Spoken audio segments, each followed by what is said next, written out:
I keep hearing that knowledge is power. It's not. Knowledge is not power.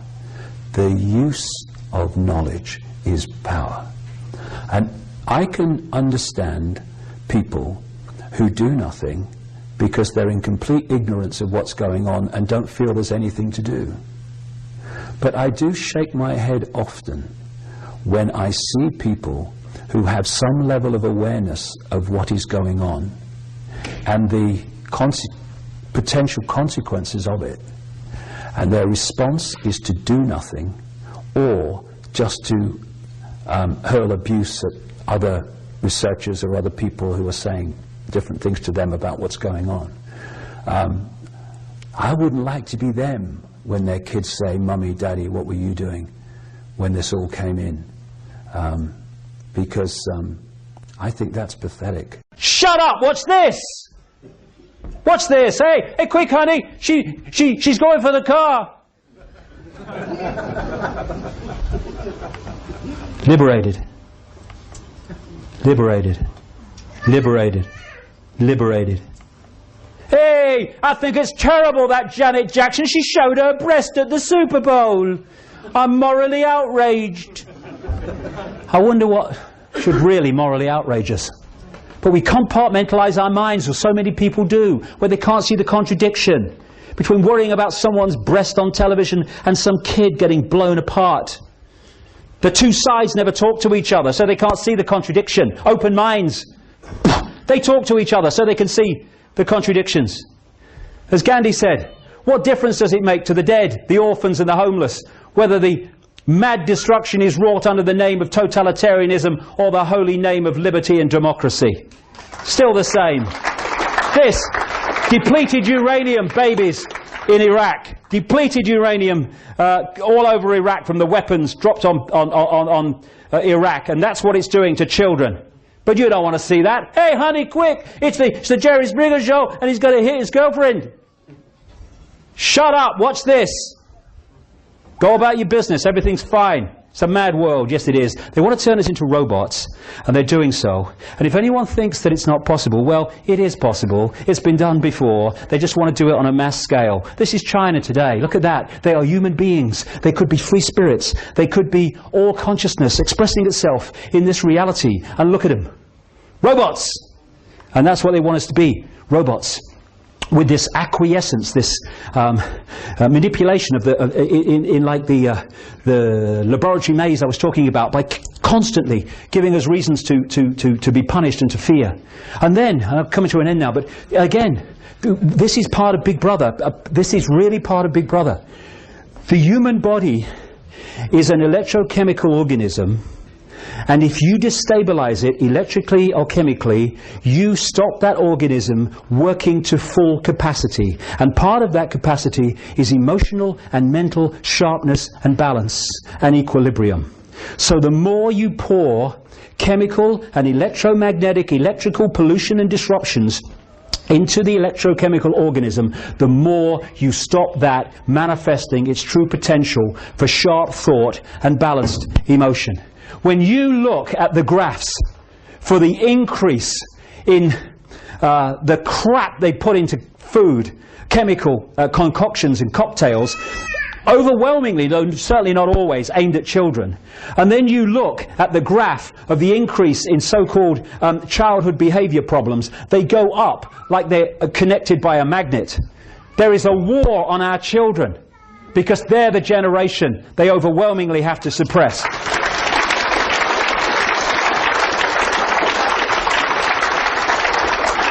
Aspartame is a sugar substitute. Have a look for this if you haven't come across it. It's in virtually everything now. And aspartame is a excitotoxin, they call it. It excites brain cells and destroys them. It stops the brain working efficiently. They sent letters out to naval pilots in America a few years ago, telling them not to drink soft drinks with aspartame in before they fly because it affects their brain's ability to think. And sharp. And who brought aspartame into existence? Donald Rumsfeld. He was head of Searle Pharmaceuticals. They couldn't get aspartame through the Food and Drug Administration checks in America to become part of, the food that we eat and drink. And so they appointed him because he was close friends with the Reagan-Bush administration, and the Reagan-Bush administration changed the head of the Food and Drug Administration when he came in, and suddenly the checks were forgotten and aspartame came out. He then sold out to Monsanto at a vast profit, and Monsanto now control aspartame as they control GM food. Fluoride in the water is an excitotoxin. It excites brain cells, destroys them, and it suppresses thought. The first known time that fluoride was put into water supplies was in the Nazi concentration camps to keep the people docile. Genetically modified food is designed to genetically modify us.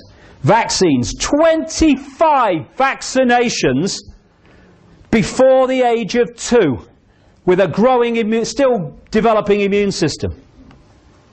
All the stuff they give us. Electromagnetic soup. The rabbit hole is seriously deep. And this is so appropriate. This was said by a pastor after the Second World War, talking about Nazi Germany. He said, first they came for the Jews and I did not speak out because I was not a Jew. Then they came for the communists and I did not speak out because I was not a communist. Then they came for the trade unionists and I did not speak out because I was not a trade unionist. Then they came for me, and by then there was no one left to speak out for me.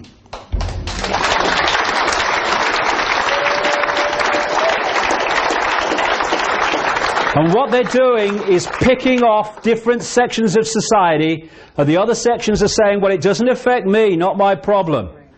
And eventually, enough sections are picked off for those that were looking the other way to be picked off also. That's how it is. Divide and rule. Not my problem. Well, it is our problem. Injustice anywhere is a threat to justice everywhere. Martin Luther King. Absolutely it is.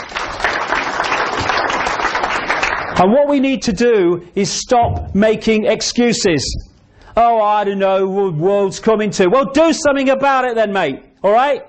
You know, the power is with us. Take it on a basic level. What we need is a mass non-cooperation, non-violent process of non-cooperation with that which wishes to enslave us. When someone gets fined for putting a wheelie bin out, if thousands and thousands of people put the wheelie bin out the wrong day every week until the laws change, finished.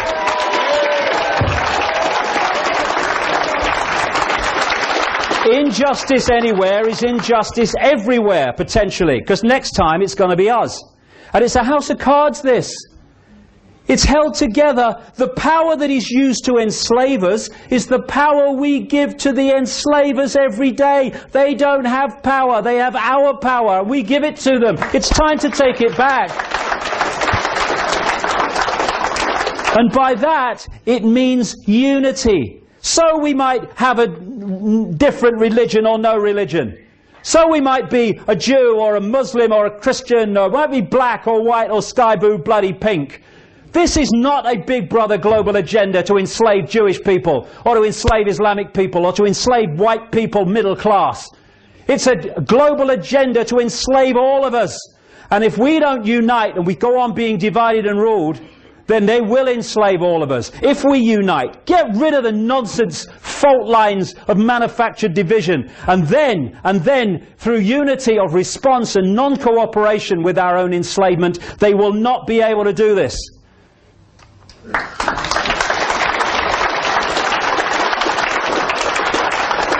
The key is to free our minds. We see the world like this. We need to see oh God, look at it. Free our minds. Einstein said, you cannot solve problems with the same level of consciousness that created them. And that's what we do. We have a political consciousness which comes in under the Labour name or a Republican name, and then they're replaced by the same political consciousness called Conservatives or Democrats. And nothing changes because the same level of consciousness that created the problem has come in to carry on creating the problems. We've got to go to another level of consciousness beyond this nonsense, beyond this playpen. As Gandhi said, you must be the change you want to see in the world. We are the world. What else has created the world that we are looking at. We have, or we've allowed it to be created on our in our name. There is no path to peace. Peace is the path. We've got to stop fighting each other before we divided and ruled into total enslavement. And Martin Luther King said this: cowardice asks the question, is it safe? Expediency asks the question, is it politic? Vanity asks the question, is it popular? But conscience asks the question, is it right?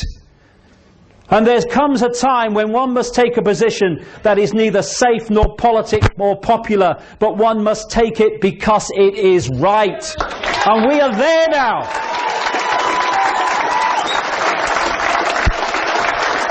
You know, when someone said to me, what would change the world quicker than anyone else? I would say this, or anything else, it would change overnight if we did this, because everything would come from it. If we stopped making decisions about our actions based on what is right for us in the moment, and started doing what we knew to be right by conscience and justice, this world would transform.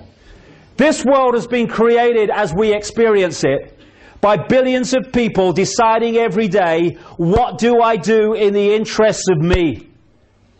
Once we start saying, what do I do in the interests of justice, fairness and my own conscience, actions change, the world changes. And we are in control of that. And we are at a fork in the road now. Because Big Brother's on a motorbike now. This is not the totalitarian tiptoe anymore, this is the totalitarian sprint. And we have one last chance to open our eyes, open our minds, and start getting involved in doing something about this. Because, you know, there's going to come a time, and it ain't too long from now, when we're going to have to look our children in the face, in the eyes, and we're going to have to answer the question without blinking and without averting them. What were you doing, Daddy, Mummy, Granddad, Grandma, when the fascist state came in that now controls every facet of our lives, including our thoughts? What were you doing when it came in? Now, for what, all my ills and all the rest of it, I won't have to blink. How many other people will be trying to look the other way? We have a chance now, still, not to be in that position. Because I'm 56, what have I got left? 10 years, 20 years, a bit longer maybe? The young people today, the kids today, the grandkids today, they're going to have to live their entire life in what these mad men want to introduce and are in the process of doing so fast. We owe it to them, if not to ourselves, not to leave them the design that these people have been working towards for so long. We need to get involved.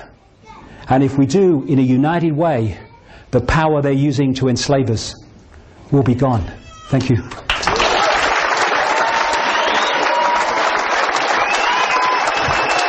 you very much.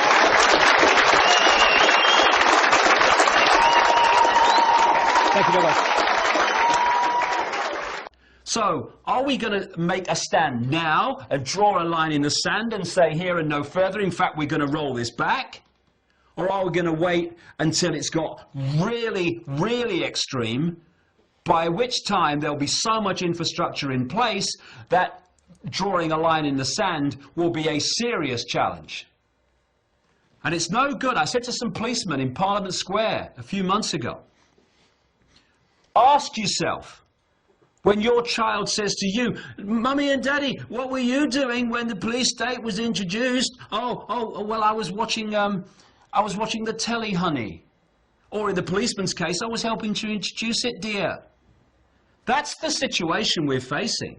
Unity. So we might have a different religion or no religion. So we might be a Jew or a Muslim or a Christian, or might be black or white or sky blue, bloody pink. This is not a Big Brother global agenda to enslave Jewish people, or to enslave Islamic people, or to enslave white people, middle class. It's a global agenda to enslave all of us. And if we don't unite and we go on being divided and ruled, then they will enslave all of us. If we unite, get rid of the nonsense fault lines of manufactured division, and then, through unity of response and non-cooperation with our own enslavement, they will not be able to do this.